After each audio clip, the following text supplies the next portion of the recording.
गाना वाना सुनाओ, थोड़ा मूड फ्रेश हो जाए। बलजिंदर भाई। यस सर।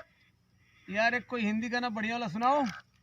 सर मुझे एक देशभक्ति गाना आता है, मैं वही गाना जा रहा हूँ गाने के लिए।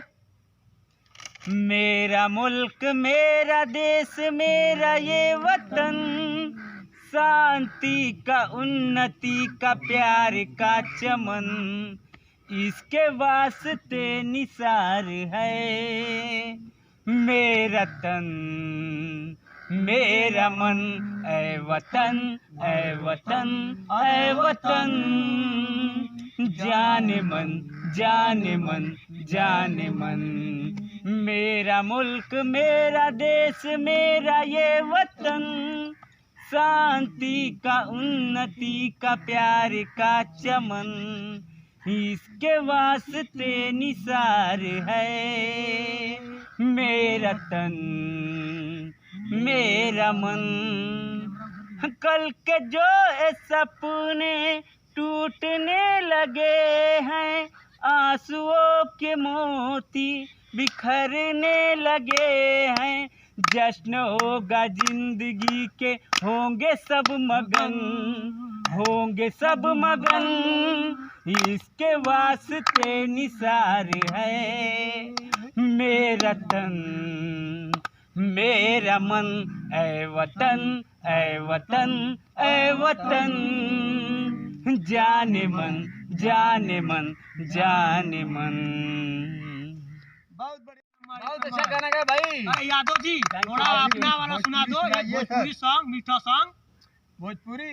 यस सर मैं भोजपुरी जब गाता हूँ तो थोड़ा सा बलजिंदर बहुत हंसता है। हंसने की बात ही है, भोजपुरी तो हमारा देश की शान है, मान है, जान है। क्या हमारा कल्चर है, हमारा एजुकेशन है। सुना दो यादव भाई।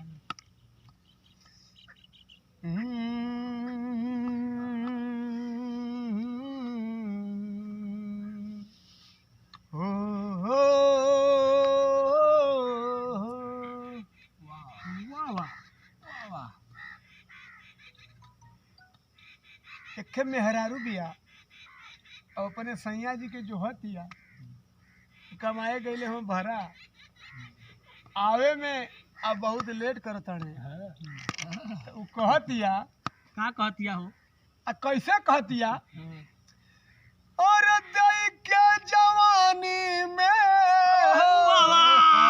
और दई के जवानी में, अरे कल सवाए बलम जी, वाह, अरे काहे गैला पूर्व के देशवाए बलम जी, काहे गैला पूर्व के देशवाए बलम जी। और दई के जवानी में, हाँ दई के जवानी में, अरे कल सवाए बलम जी, काहे गैला पूर्व के देशवाए बलम जी। अरे जाए के बहरवा रहल त काहे लेके अइला गवना, जाए के रहल काहे लेके अइला गवना, अरे मांगतिया गोदी मोरी खिलावे खिलावना, अरे गोदिया में दहलाना खेल के खिलवना।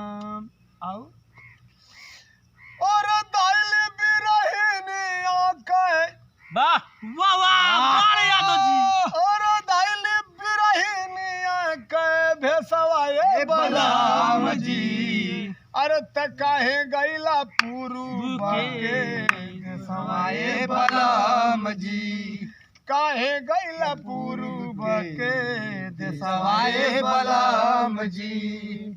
और दई के जवानी में, हाँ दई के जवानी में, अरे कल सवाए बलम जी, त काहे गैला पूर्व के देशवाए बलम जी, काहे गैला पूर्व के देशवाए बलम जी।